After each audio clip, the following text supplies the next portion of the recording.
대리 두 개만 보고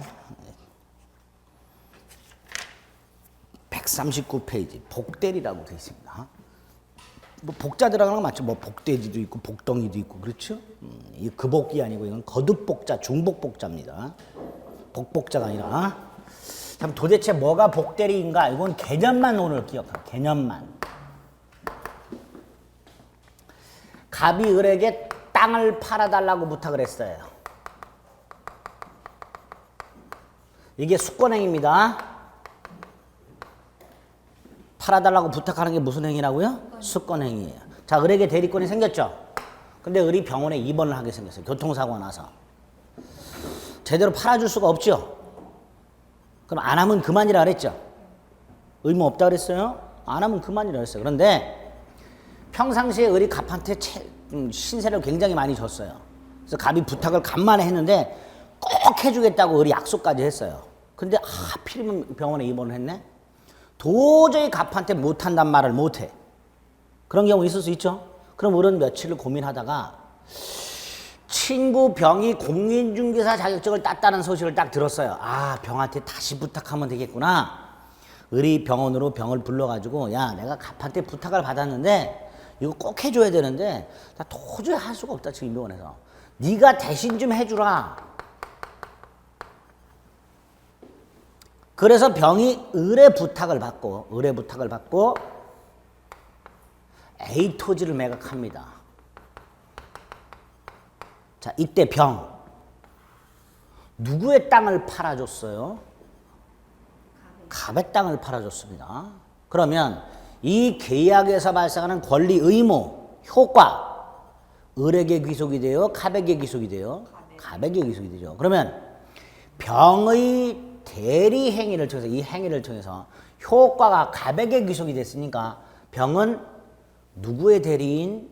갑의 대리인이죠. 병 본인의 대리인이에요.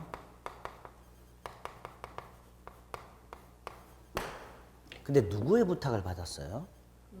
아, 을의 부탁을 받았어요. 이걸 대리인이 선임했다 그래요. 자, 대리인이 선임한 누구의 대리인? 본인의 대리인. 이렇게 됩니다. 이게 복대리. 헷갈리시면 안 돼요. 대리인이 선임한 본인의 대리인 이렇게 됩니다.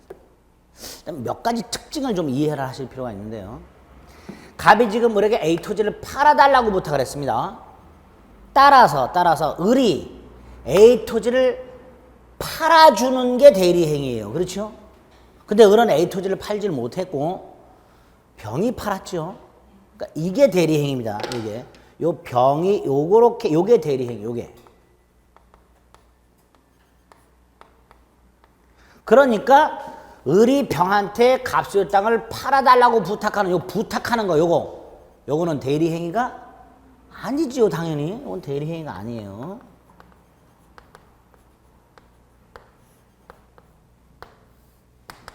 자, 아까요 대리인이 대리행위를 했는데 본인에게 손해가 생겼을 때 대리인 책임진다 안 진다? 안 져요. 얘는 책임 안 져요. 자, 병이 대리행위를 했는데 갑에게 손해가 생겼어요. 당연히 병은 책임진다 안 진다? 안 져요. 근데 얘는 책임져야 돼요. 왜? 얘는 대리행위를 한 게 아니에요. 그렇죠? 그래서 보통 이렇게 합니다. 을이 병한테 부탁을 할 때 병이 이렇게 말하죠. 야, 너 갑이 너한테 팔아달라고 부탁을 한 걸 내가 팔아줘도 되냐? 갑이 뭐라 그러지 않을까? 나는 갑 모르는데? 그러겠죠? 여러분이 갑의 입장이라고 한번 생각해 보세요. 을을 믿고 부탁을 했는데 전혀 모르는 병이 땅을 팔고 있어. 갑 기분 별로 안 좋겠죠? 그래, 안 그래요? 그러니까 병도 그걸 걱정을 해요. 을한테. 야, 내가 대신 이렇게 해주면 갑이 그걸 알면 좀 갑이 기분 나빠하지 않을까? 그럴 거 아닙니까? 그렇죠? 그럴 때 을이 이렇게 말해요. 내가 책임질 테니까. 뭐라고요? 내가 책임질 테니까 좀 해주라. 보통 이렇게 부탁을 해요. 그렇죠? 이때 을이 내가 책임질게 라는 것을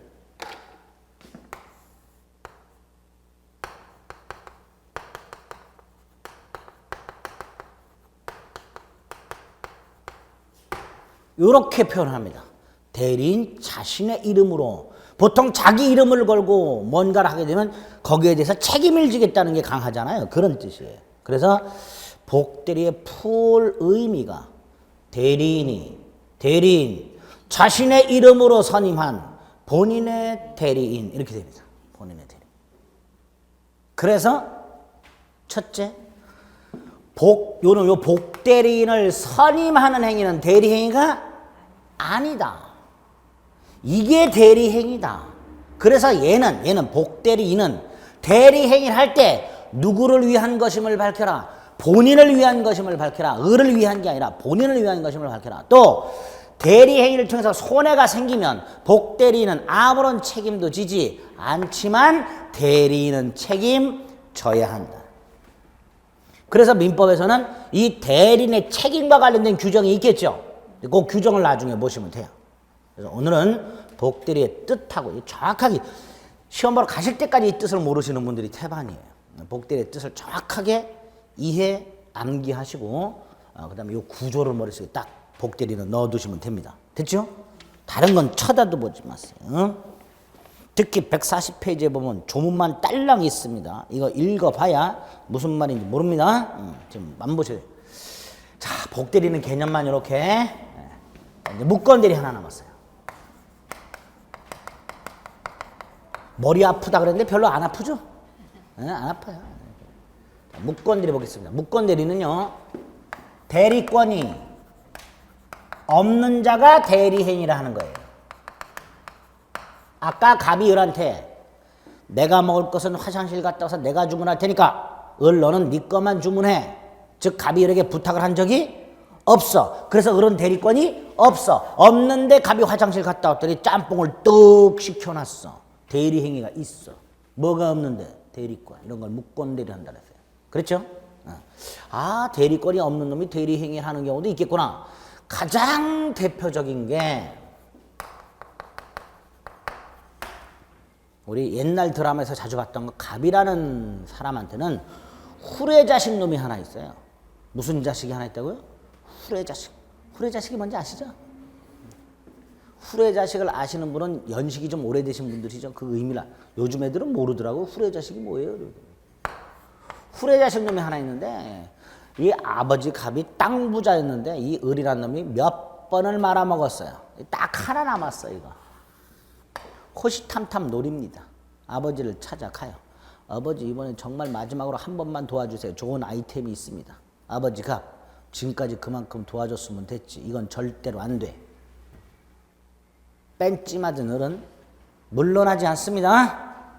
아버님이 집을 비운 사이에 아버지 집에 침입을 해서 등기 필증, 아버지 신분증, 인감도장을 훔칩니다. 애들용으로는 셉입니다. 훔쳐 나와서 위임장을 위조를 합니다. 그리고 병한테 팔아버려요. 자, 이때 갑이 을에게 팔아달라고 부탁한 적이 있다 없다? 없다. 대리권 없죠? 그런데 대리행위를 통해서 팔아버렸어요. 전형적인 무권대리입니다. 많죠 이런 거. 자, 이때 병 생각해 보세요. 분명히 을은 아버지 서류를 다 훔쳐나갖고 위임장도 완벽하게 했으니까 병은 을을 당연히 갑의 대리인이라고 믿고 계약을 했겠지요. 나중에 갑한테 찾아갑니다. 땅 내놔. 그럼 갑은 뭐라 그래요? 난 몰라 그러죠. 그러면 병은 당신이 아들한테 맡겼잖냐? 갑은 난 맡긴 적 없어. 저놈이 훔쳐서 그런 거야. 그래도 병은 뭐라 그래요? 그래도 자식이니까 책임지라 그러겠죠. 갑은 뭐라 그러면 돼요? 너 땡큐 그러면 돼요. 그럼 병은 어떻게 된 거예요? 떡 밟은 거예요. 뭐라고요? 떡 밟은 거예요. 떡 밟은 거. 뭘 밟았다고요? 떡 밟았어요. 여기는 선의의 제3자 보호 규정 따위 없습니다. 설령 을이 등기까지 넘겨줬어요. 갑 지구 끝까지 쫓아가서 병 등기 말소시킬 수 있습니다. 예? 병 억울하죠? 억울해요. 억울한 병 그러세요. 억울한 병. 억울한 거예요. 예, 무권대리는 이래요.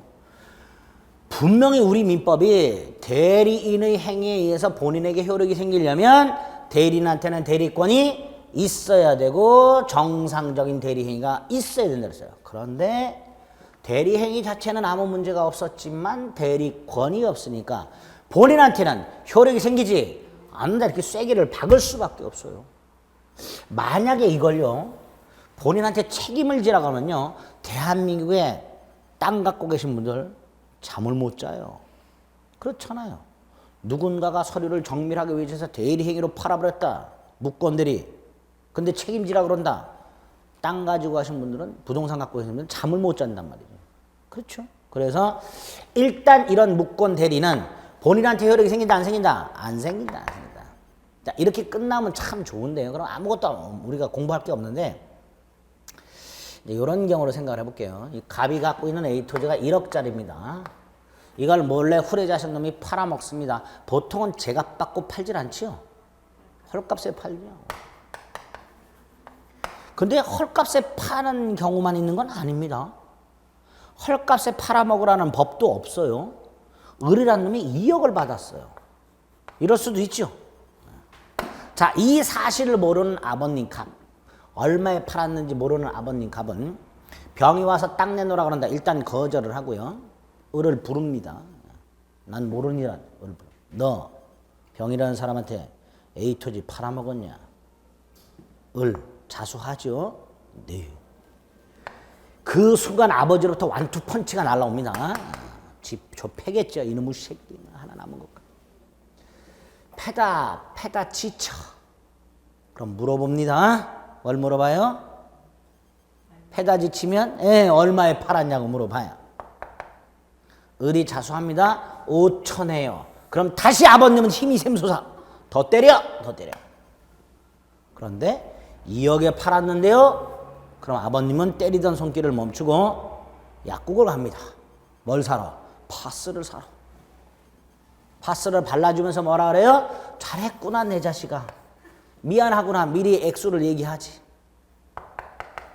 자, 무권 대리 행위는요.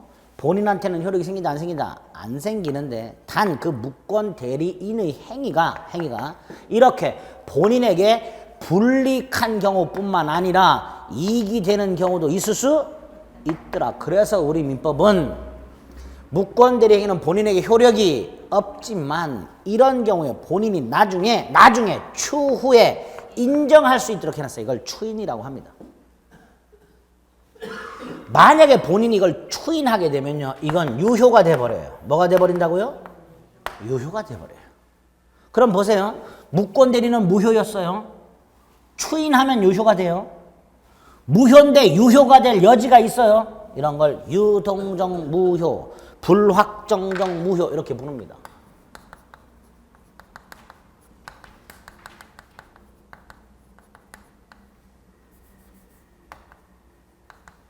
아이 참 이렇게 안 써지나. 유동적 무효, 불확정적 무효 이렇게 돼요. 현재는 무효지만 추인 따위를 통해서 유효가 될 여지가 있을 때 그런 무효를 유동적 무효, 불확정적 무효 이렇게 부릅니다. 자, 이 상태에서 추인을 하면 유효로 확정이 되는 거고요. 추인을 하면. 이 경우에는 추인 안 하겠죠? 추인 거절이라고 합니다.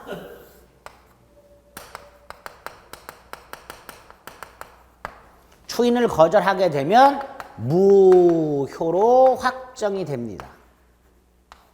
추인을 거절하면 무효로 확정이 돼요. 그래서 우리 민법은 이렇게 무권 대리 행위를 유동적 무효로 하고 본인이 추인을 거절하느냐에 따라서 그 효력이 확정될 수 있도록 만들어 놨어요. 근데 이렇게 만들어 놨더니 문제가 또 생겨요. 어떤 문제가 생기냐? 본인이 추인도 추인 거절도 하지 않아. 본인은 추인을 할 의무도 없고 추인을 거절할 의무도 없어요. 그러니까 본인이 추인도 추인 거절도 하지 않아. 그러면 요 놈이 속이 타요. 속이 타죠. 요 놈 입장에서는 본인이 추인을 하든 추인을 거절하든 좀 확정이 됐으면 좋겠어.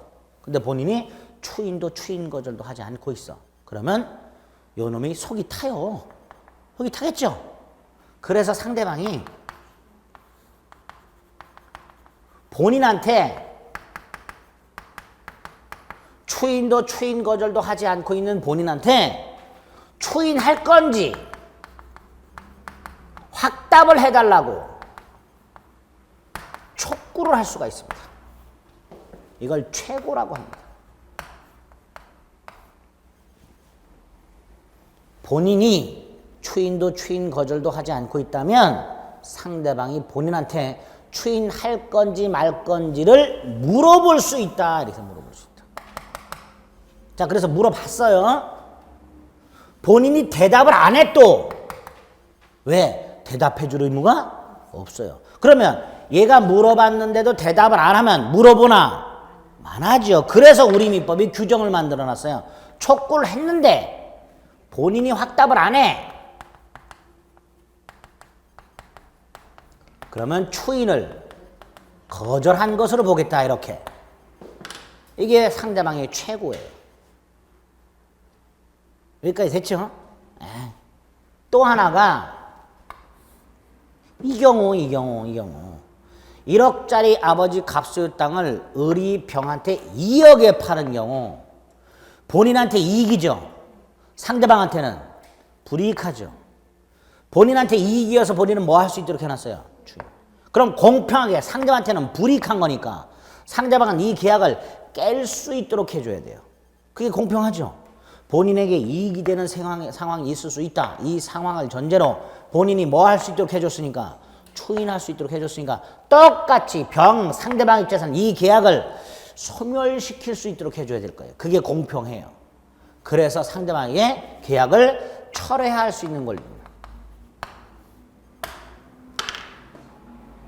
여기까지 됐죠? 그래서 우리 민법 정리를 하면 우리 민법은 이렇게 아버지 재산을 몰래 갖다 팔아먹는 후레자식 요놈 요 무권대리 행위에 대해서 본인에게 일단 효력은 생기지 않는 무효지만 유동적 무효, 그리고 본인에게 추인권과 추인 거절권을 상대방에게 최고권과 철회권을 줘서 본인과 상대방 사이의 관계를 조절하고 있습니다. 일단 이게 기본 뼈대예요. 여기까지 이해되셨죠? 어렵지 않아요. 자, 두 번째가요. 이게 첫 번째고요. 이 경우 본인이 끝끝내 추인을 거절했어요. 본인이. 그럼 더 이상 병원 갑한테 책임지라 소리 못하죠. 그렇죠? 그럼 병원 누굴 찾아가야 돼요? 얘 찾아가야 되죠. 그렇죠? 근데 문제가 생겼어요. 얘는 무슨 행위를 했어요? 대리행위. 대리행위를 통해서 얘는 책임진다 안 진다? 안 진다. 이런 일이 생겨요. 다시 한번요. 갑이 추인을 거절을 해버렸어요. 그럼 더 이상 병원 갑한테 책임지라 소리 못합니다. 그럼 을을 찾아갈 거예요. 을에게 책임지라고 그랬더니 을은 이걸 딱 야, 우리 민법상 대리행위를 통해서 대리인이 책임지는 경우는 없어. 나 못 줘. 그럼 얘는 아까 말씀드렸죠. 뭐 밟은 병? 똥 밟은 병. 우리 민법상 무권 대리는요, 이론상 요놈 혼자 독바가지를 쓰는 구조예요. 요놈 혼자. 다시 말해서 본인에게도 효력이 생기지 않고 대리인도 책임을 지지 않는 구조. 그러니까 요 병만 열받는 구조예요. 병만. 그래서 이 병만이는 대한민국에 살지 못하고 맨날 정글로만 다니는 거예요. 병만 독바가지를 쓰는 구조이기 때문에 정글로 가는 거예요. 정글에 가 있는 병만이 불러야죠. 예, 불러야 돼. 부르려면 누가 책임지게 해야 돼? 135조. 무권 대리인이 상대방에 대한 책임이 규정이 되어 있습니다.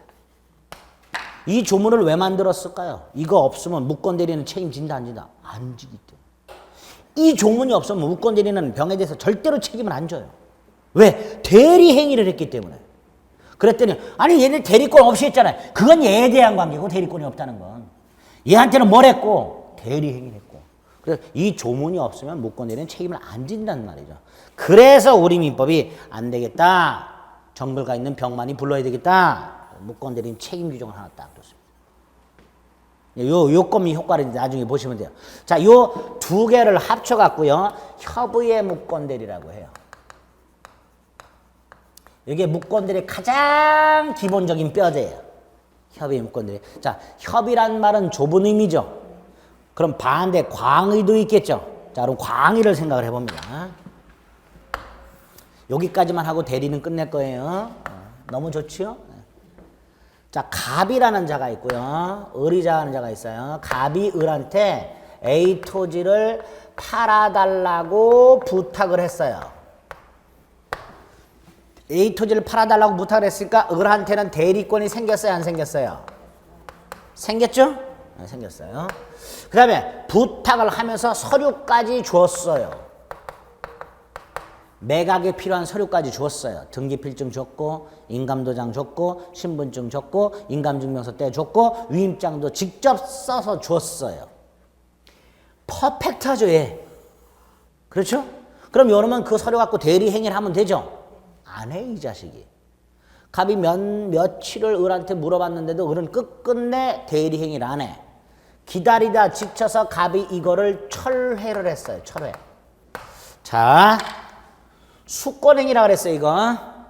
예? 수권행위를 철회를 했어요.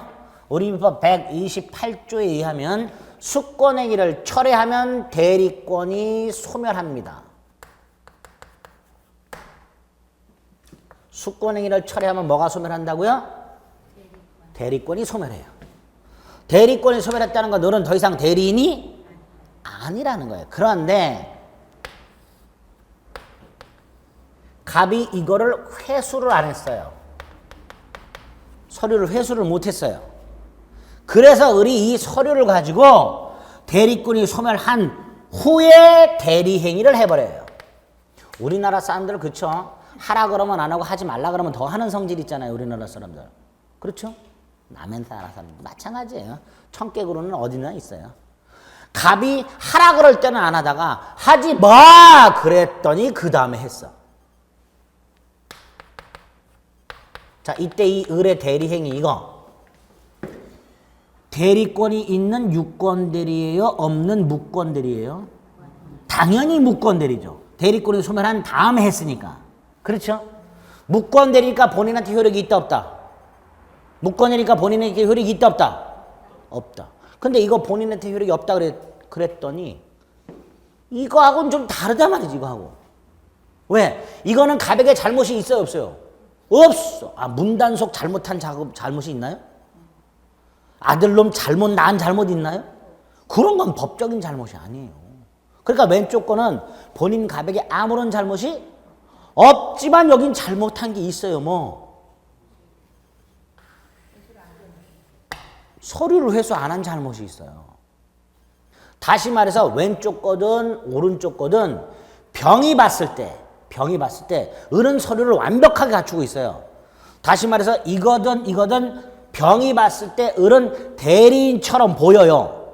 근데 그 대리인처럼 보이는 것에 대해서 왼쪽은 갑에게 아무런 잘못이 없지만 오른쪽은 갑이 서류를 회수하지 않았기 때문에 잘못이 있단 말이죠.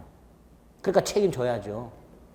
본인이 잘못했으니까. 그렇죠? 이렇게 무권대리지만 본인이 이렇게 책임을 질 만한 사정이 있을 때 본인에게 책임을 져라 라는 무권대리가 나타나요. 이걸 표현대리라고 합니다.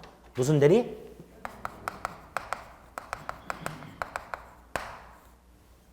이거 한문으로 이해하시면 이해 못해요. 표현대리. 그냥 무권대리지만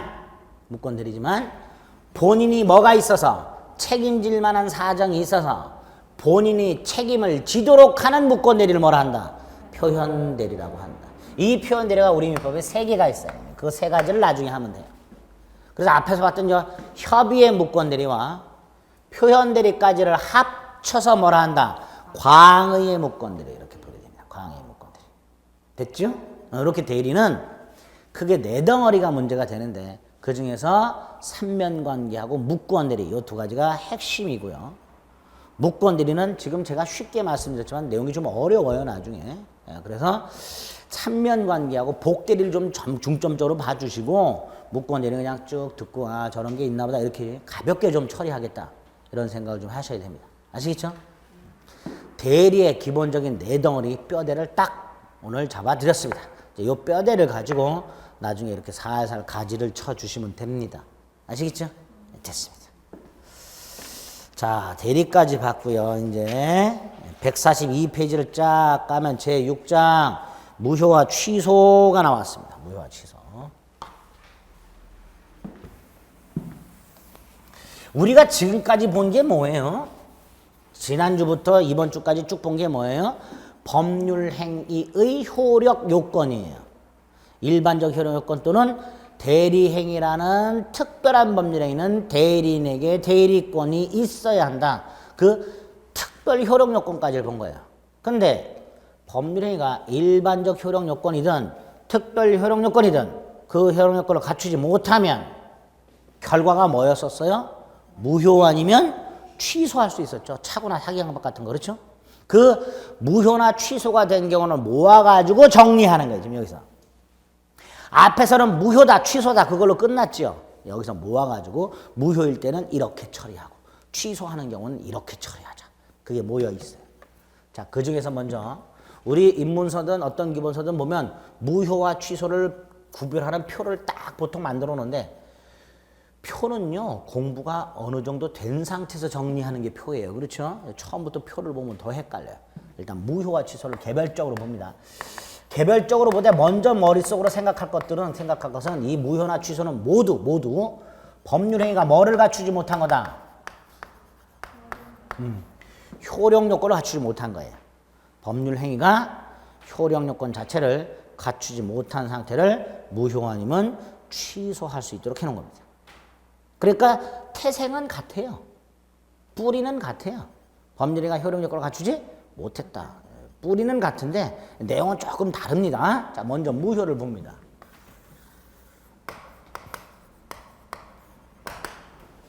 무효는 지금 이거 법률행위가 뭘 갖추지 못해서 효력 요건을 갖추지 못해서 그 법률행위가 처음부터 효력이 생기지 않는 거 이게 무효예요.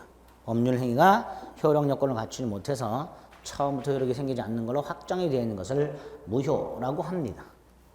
자, 무효 사유가 있겠죠? 우리 지금까지 봤던 무효 사유를 한번 머릿속으로 쭉 스크린 해볼까요? 가장 먼저 의사 무능력자의 행위, 만취한 자의 행위, 목적이 확정되지 않은 거, 실현이 원시적으로 불가능한 거, 강행규정에 위반한 거, 반사회 질서행위, 불공정한 법률행위, 그렇죠? 상대방이 알았거나 알 수 있었던 진위 아닌 의사표시, 허위표시 이런 것들이 무효사유죠. 벌써 우리가 알고 있는 것만 해도 8개예요. 무효사유가. 이렇게 많아요. 이것 말고도 더 있어요. 강행규정이 한두 개만 있을까요? 무수히 많아요. 강행규정이. 그러니까 무효사유는 너무 많아. 너무 많아. 무효사유. 이렇게 많은 무효사유를 막 디립다 외우시는 분들이 계세요. 시험 떨어지겠다는 것도 아니고 그걸 왜 외워? 무효사유는요. 굉장히 다양하고 굉장히 많고 심지어 법에서 규정이 없어도 무효가 되는 경우가 있어요. 우리 대법원이 어떤 당사자 간의 계약이 있을 때 이 계약을 무효로 처리하고 싶은데 니네 둘 사이는 무효다 라고 처리하고 싶을 때 법적인 근거가 없어. 법적인 근거가 있다면 니들의 행위는 법을 위반했기 때문에 무효다 그러면 되죠. 예? 근데 근거가 없을 때는 신의 성실의 원칙이라는 것까지 들먹입니다. 둘 사이의 계약은 신의 성실의 원칙에 위반되어 무효다. 이렇게까지 말을 해요. 그러니까 무효사유는 굳이 우리가 외우거나 구별할 필요가 없습니다. 굉장히 버라이어티합니다. 자, 무효의 종류를 좀 보실 필요가 있어요. 개념이 있는 겁니다. 또. 첫째가 절대적 무효, 상대적 무효라는 게 있습니다. 자, 이 절대적 무효, 상대적 무효는 구별 기준 자체가 자, 법률행위가 무효예요. 예를 들어서요. 보세요. 갑과 을이 갑이 갖고 있는 A 토지 매매 계약을 했고요. 을에게 등기를 넘겨줬어요. 지금 을이 소유자라고 돼 있겠죠? 근데 문제가 하나 생겼어요. 갑이 을과 계약할 때 만취에 있었어요. 만취. 만취는 의사 무능력이라고 그랬죠. 그럼 이 계약은 유효, 무효? 무효죠. 을 등기 유효, 무효? 무효예요. 을은 소유자가 아니에요. 그런데 을이 이걸 병한테 팔았어요. 이 병은 이 매매가 무효고 을 등기가 무효라는 사실을 아는 놈도 있고 모르는 놈도 있을 수 있죠. 보통은 모르겠죠. 선이야. 얘 보호돼야 안 돼요? 안 돼요. 보호 규정이 없어요. 아까 가장매매는 보호 규정이 있었죠? 이건 없어요. 이게 만약에 가장매매로 무효라면 얘 보호하는 규정이 있었어요. 그렇죠? 근데 의사무능력을 이유로 무효가 됐어. 보호 규정 없습니다. 그러면 갑은 나중에 병한테 가서 나와 을 사이의 계약은 무효다라고 주장할 수 있다 없다? 있다. 이렇게 돼요. 이렇게 선의의 제3자에게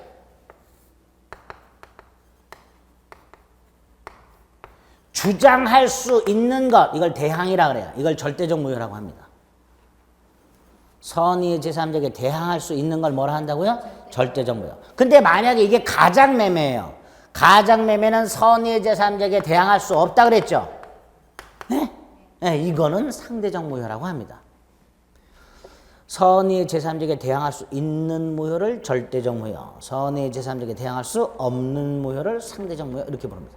그럼 이렇게 말씀드리면요, 꼭 또 오셔가지고 그럼 병은 어떻게 되나요? 물어보시는 분들이 있어요. 뭘 어떻게 내 똥 밟았지? 소유권 취득 못해요. 갑이 와서 말소하라면 말소해야 돼요. 을한테만 가서 따져야 돼요. 너 왜 나한테 팔아먹었냐? 예? 똥 밟은 병이 나와요. 이렇게 선의 제3자에게 대항할 수 있는 무효와 없는 무효가 있는데, 있는 절대, 이게 원칙입니다. 이게. 그다음에 없는 게 두 개가 있어요. 선의 제3자에게 대항할 수 없는 게 두 개가 있어요. 우리 오늘 본 거, 상대방이 알았거나 알 수 있었던 비진이 표시하고 허위 표시, 두 가지만 상대적 무효입니다.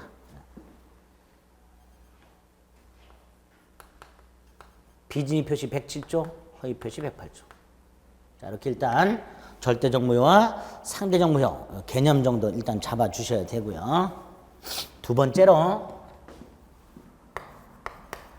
전부 무효하고 일부 무효라는 게 있어요.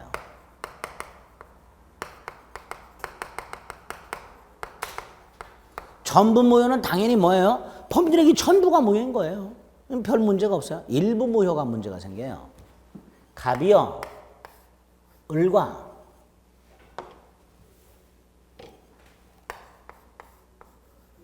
갑의 토지하고요, 그 땅 위에 있는 건물을 매매를 했어요. 자, 우리나라에서는요, 토지와 건물이 별개의 부동산입니다. 따라서 원래는 따로따로 해야 돼요. 근데 보통은 토지와 건물을 갖고 있는 사람이 이걸 매매할 때 한꺼번에 하지요. 토지, 건물 일괄 매매를 하죠, 보통. 일괄 매매를 했다고 한번 보세요. 원래는 토지 매매 따로, 건물 매매 따로입니다. 별개의 계약이에요. 별개의 부동산이니까. 근데 보통은 같이 한단 말이죠. 같이 했는데, 이 토지가, 여러분들 그런 거 들어보셨나? 토지거래 허가구역? 들어보셨어요? 토지거래 허가구역. 며칠 전에도 제주도에 하나 지정이 됐죠. 어디? 제주 제2신공항 부지. 토지거래 허가구역을 왜 지정해요? 투기 때문에. 그렇죠? 신공항 만들어진다고 딱 하면 그 공항 부지 옆에 있는 땅값들이 무지하게 뛰기 시작해요. 토지거래 허가구역으로 지정을 했는데도 불구하고 하루 만에 2배가 뛰었죠, 제주도. 아세요? 지정하는 날 평당 40만 원이었어요. 지정 다음 날 평당 80만 원으로 뛰었어요. 거기 사놨어야 되죠. 땅 사놨어야 돼요. 몇 년 전에 제주도에서 공인중개사 하시던 분이 있었어요. 제가 제주도 가서 강의를 하지 않는데 제 인터넷 강의를 듣고 합격하셨나 봐요. 제가 번호 어떻게 연락이 왔어요. 연락이 왔는데 몇 번 연락하다가 4년인가 5년 전에 지금 그 신공항 부지로 된 거 있잖아요. 거기에 공항이 들어온다는 소문이 있다. 땅 좋은 게 나니까 사두시라고 저한테 연락이 왔었어요. 그럼 뭐예요? 이미 몇 년 전부터 알 사람들은 다 알고 있었다. 그때 사놨을 때, 그때 평당 4만 원인가 그랬습니다. 4년 전에만 평당 4만 원에 사놨어도 지금 얼마요? 그건 이제 허가고 이걸 묶은 다음 날 80만 원이고요. 지금 더 뛰었을 수도 있어요. 돈이 돈을 먹는다고 돈이 없어서 못 샀어요. 나중에 여러분들이 중개사를 하시게 되면 누구보다도 그런데 빨라집니다. 이제 본인의 판단을 믿어야 되겠지만 옆길로 샜습니다. 또 이게 토지거래 허가구역이에요. 근데 우리 대법원에 의하면 토지거래 허가구역에서는 토지거래 허가를 받지 않으면 그 거래는 무효. 허가를 받기 전이에요. 그럼 보세요. 각과 을 사이에 토지 건물 일괄 매매 계약을 했는데 토지거래 허가를 받지 않아서 토지 부분이 무효죠. 건물은 건물거래 허가구역이라는 게 없어요. 그러니까 토지 건물 일괄 매매 계약 중에서 뭐만 무효? 그걸 일부 무효라고 해요. 일부 무효죠. 이럴 때 전부를 무효로 할 건지 여기만 무효로 할 건지가 달라져요. 왜냐? 무효라면 대금 줄 필요 없고 등기 넘겨달라고 할 수가 없어요. 그러니까 전부를 무효로 하면 토지거래 허가 전 토지는 물론이고 건물도 대금 달라고 할 수 없고 등기 넘겨달라고 할 수 없습니다. 반면에 요것만 무효로 하면 토지거래 허가 전 토지는 돈 달라 소리 못하지만 건물만은 먼저 돈 달라고 할 수 있고 먼저 등기 넘겨달라고 할 수가 있게 됩니다. 그래서 이렇게 일부가 무효일 때 전부를 무효로 할 것이냐 일부만은 무효로 할 것이냐 이 문제가 생겨요. 이때 우리 민법은 137조에서 원칙 전부 무효. 원칙이 뭐라고요? 전부 무효. 물론 예외는 있습니다. 언제 예외가 되나 이런 건 묻지 마세요. 나중에 말씀드릴게요. 예외적으로 일부만 무효가 되는 경우도 있어요. 예외적으로. 그러나 원칙은 전부 무효예요. 원칙은. 이렇게 조문이, 이건 조문 자체가 굉장히 잘 나옵니다. 또 하나 이 개념. 요 137조에 이름이 있어요. 이름. 이름이 뭐냐? 일부 무효의 법리 이렇게 불러요. 일부 무효의 법리.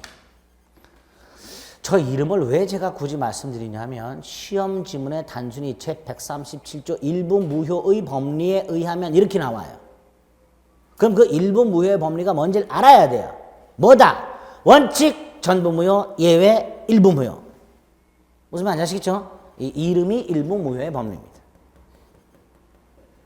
자, 무효의 종류 중에서 전부 무효, 일부 무효, 그 중에 일부 무효에 대해서 우리 민법이 어떻게 규정이 되어 있는가를 말씀을 드렸습니다. 세 번째가 확정적 무효가 있고요. 유동적 무효가 있습니다. 요건 아까 무권대리에서 봤어요. 확정적 무효라는 건 말 그대로 무효로 확정이 됐고 더 이상 유효가 될 여지가 없는 걸 말하는 거고요. 유동적 무효는 무효지만 유효가 될 여지가 있을 때. 아까 뭐가 있었어요? 무권대리.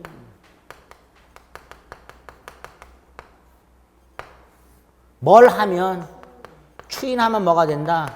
유효가 된다. 무효지만.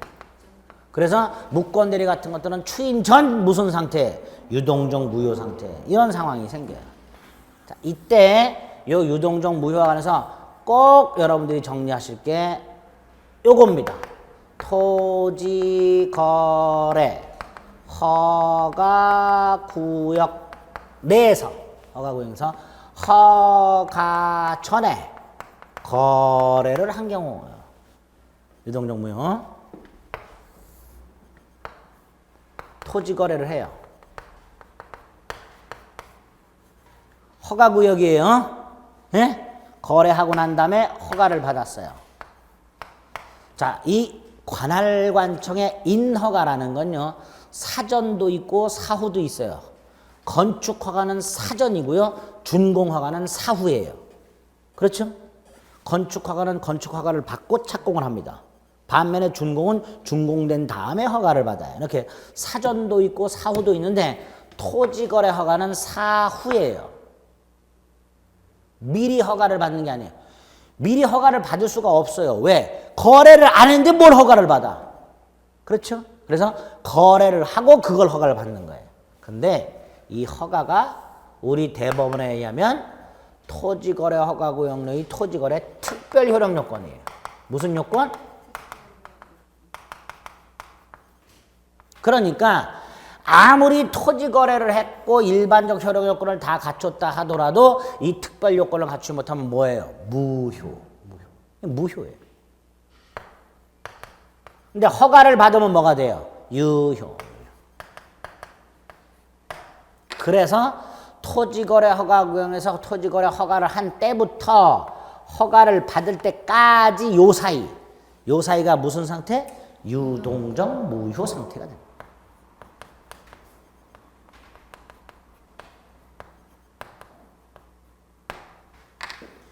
자, 유동적 무효니까요. 갑은 을에게 대금 달라고 할 수 있다 없다? 없다. 을은 갑에게 등기 넘겨달라고 할 수 있다 없다? 없다. 이렇게 되는 거예요. 무효니까. 근데 이런 약정을 한 적이 있어요. 미리 돈을 주기로 약속을 했어요. 허가 전에. 자, 계약을 1월 10일 날 했고 허가를 1월 30일 날 받았는데 을이 1월 20일 날 돈을 주기로 잔금, 중도금이라 할까요?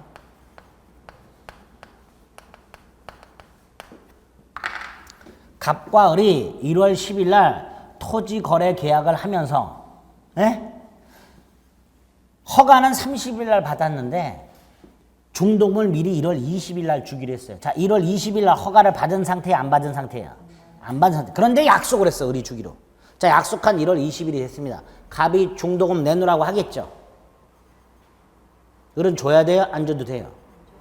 안 줘도 돼요. 왜? 무효라니까. 아무리 돈을 주기로 했다, 약속을 했다 하더라도 허가를 받기 전에는 무효기 때문에 설령 약속한 날짜가 됐다 하더라도 을은 중도금을 지급할 필요가 없게 됩니다. 여전히 뭐다? 여전히 무효다.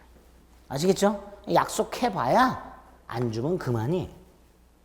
그러니까 갑이 약속한 중도금을 주지 않는다 해서 계약을 해지하거나 할 수는 없습니다. 아시겠죠? 자, 여기가 일단 기본 세팅이고, 두 번째로 지금 유동적 무효가 언제 유효로 확정됐어요? 허가. 근데 이것 말고 두 개가 더 있어요. 유효가 되는 경우가. 허가 받은 경우 유효가 되는 거고요. 그렇죠? 더 이상 그 지역에서 투기가 없어. 그럼 그 구역 지정을 해제합니다.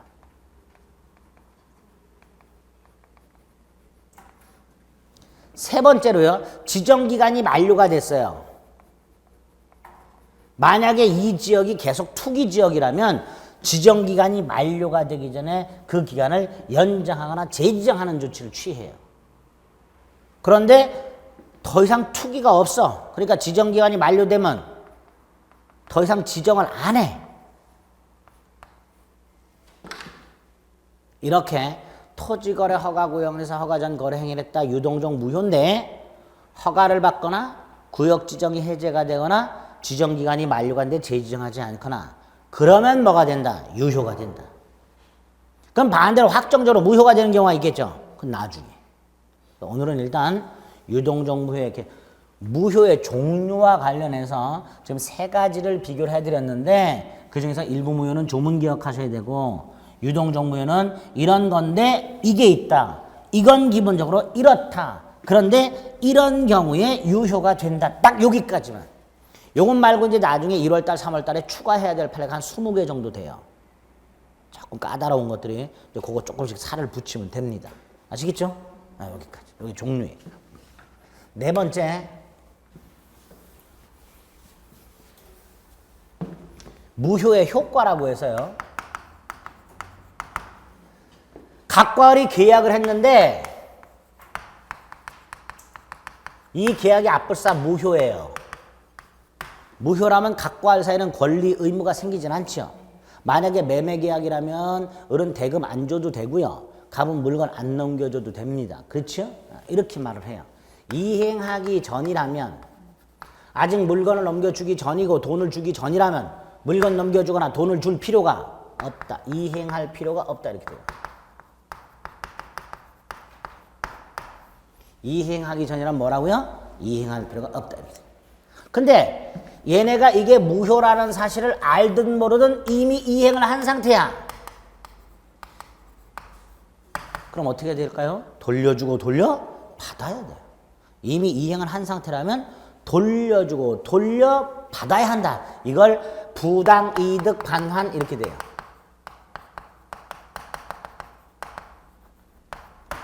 뭐라고 한다고요? 부당이득 반환. 받은 거 돌려주고 준 거 돌려받고.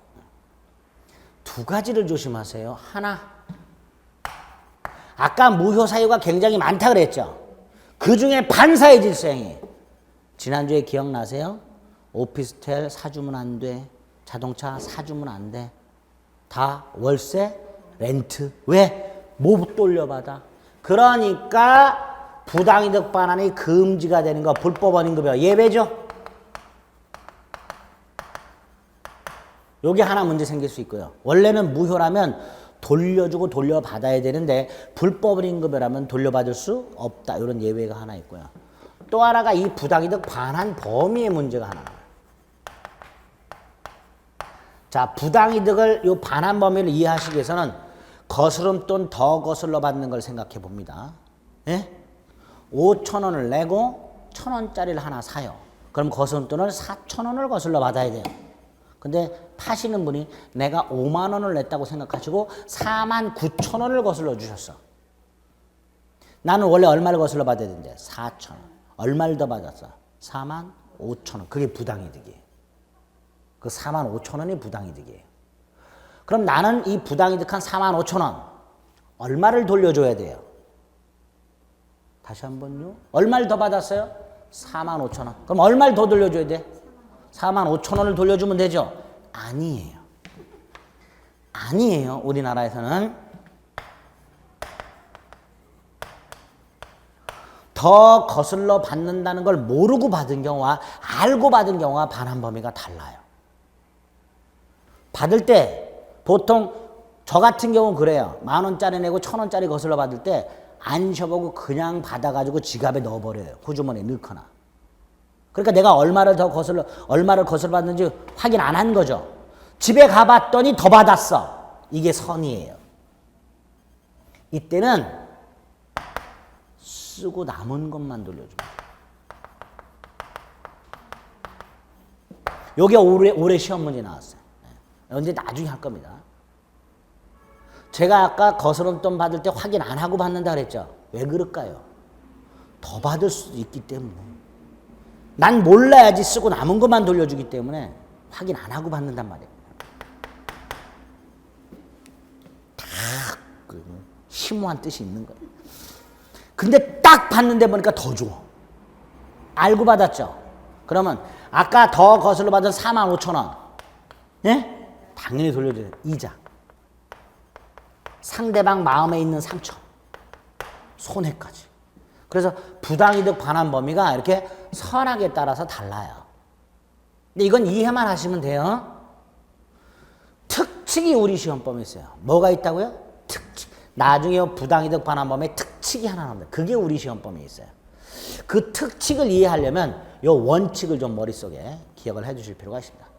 자, 법률행위가 무효가 됐다. 이행 전이라면 이행할 필요가 없지만 이행을 하면 돌려주고 돌려받는 부당, 이득, 반환 관계가 성립한다. 그런데 두 가지를 좀 조심하시자. 반사의 질서 행위 따로 무효가 되면 부당이득 반환을 청구할 수가 없으며 불법 원인급여가 적용되기 때문에 또 부당이득 반환 범위에 관해서는 선악에 따라서 이렇게 반환 범위가 다르다. 이게 원칙이다. 요렇게만 일단 머릿속에 넣어두시면 돼요. 됐지요? 됐습니다. 하나 남았습니다. 무효는 그렇게 어렵지 않죠? 어렵지 않아요.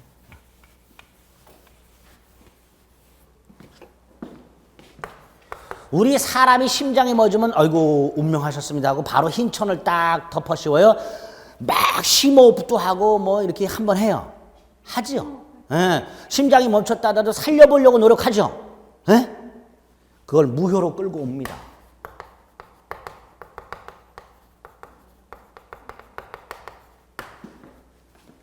당사자가 일껏 법률행위를 했는데 무효야. 애써서 법률행위를 했는데 무효야. 그럼 그냥 무효다 이렇게 하는 게 아니라 어떻게 하면 좀 살려볼까? 이런 생각을 할 수 있겠죠. 그걸 무효행위의 재생이라고 부르고 두 가지가 있어요. 우리 뭐 일단 네 가지가 있는데 이미 두 가지는 했어요. 그럼 몰라도 돼. 지금 뭘 했지? 일부 무효하고 유동적 무효 했어요. 조문이 두 개가 됐어요. 138조 무효행위의 전환이라는 게 있고요.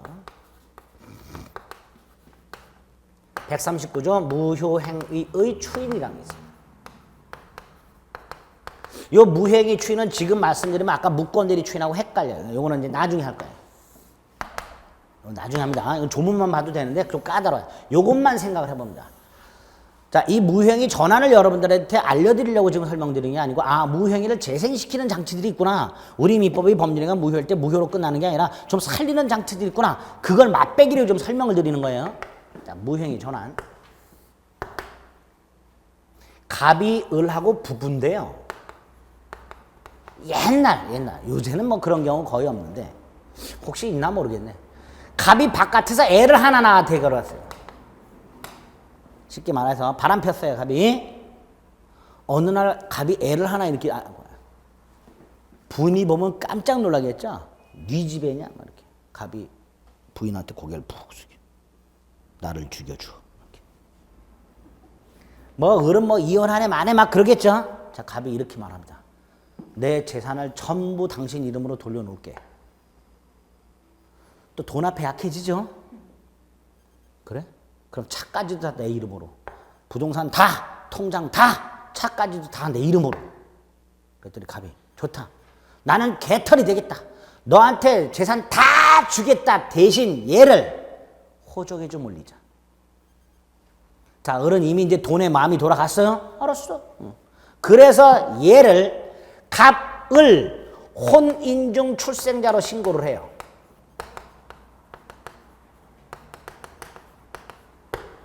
갑과 을이 혼인 중에 출생한 애로 신고를 해요. 그러면 가족관계 등록부상 얘는 갑, 을의 뭐가 되는 거예요? 친자가 돼버리는 거예요. 무슨 말인지 아시겠죠? 유효예요? 무효예요? 이거 유효일까요? 무효일까요? 유효. 잘 생각하세요. 잘 생각하세요. 유효인지 무효인지 잘 생각하세요. 무효죠. 왜? 얘는 혼인 중 출생자예요? 아니에요? 아니에요. 아니, 갑과 을이 혼인 중에 출생할, 갑과 을이 낳은 애도 아닌데, 갑과 을이 낳은 것처럼 신고했으니까, 이 가짜 신고잖아요. 그래, 안 그래요? 그렇죠. 무효예요, 무효. 그런데, 갑의 입장에서 병을 자기 호적에 올렸다는 건 내새끼임을 인정한 거죠. 갑의 입장에서는. 얘가 만약에 그냥 바깥에서 났다면 이 둘 사이는 친생자 관계가 아예 성립을 안 해요. 예? 근데 얘가 이렇게든 어떻게든 했다는 건 갑의 입장에서는 요 놈을 내 새끼임을 인정한 거잖아요. 이게 따로 있어요. 인지신고라고. 뭐가 있다고요? 인지신고. 그러니까 갑의 입장에서는 이 병을 자기 새끼라는 걸 인정하고 싶은 인지신고하면 돼요. 보통 우리나라 대기업 회장님들이나 전직 대통령들이 돌아가시기 전에 하는 게 인지신고예요. 숨겨놓은 애들이 있잖아요. 끝내 내 새끼임을 인정하지 않고 돌아가시는 분들도 있지만 아예 장례를 해서 인지신고하는 경우도 있어요. 손지창이가 그래서 친자가 됐잖아요. 처음에는 숨겨놨다가 그 누구야 아나운서 MBC 임태근? 네, 그분 손지창이 숨겨놨었다가 임재범이 안 보여. 그 아들 임재범이는 임씨 똑같잖아요. 임태근 손 엄마 이름 따가요. 그랬다가 나중에 임태근이 아무런가 죽었잖아요. 죽기 전에 인정했죠. 그게 인지신고예요. 내 새끼임을 인정하는 걸 뭐라 한다고요?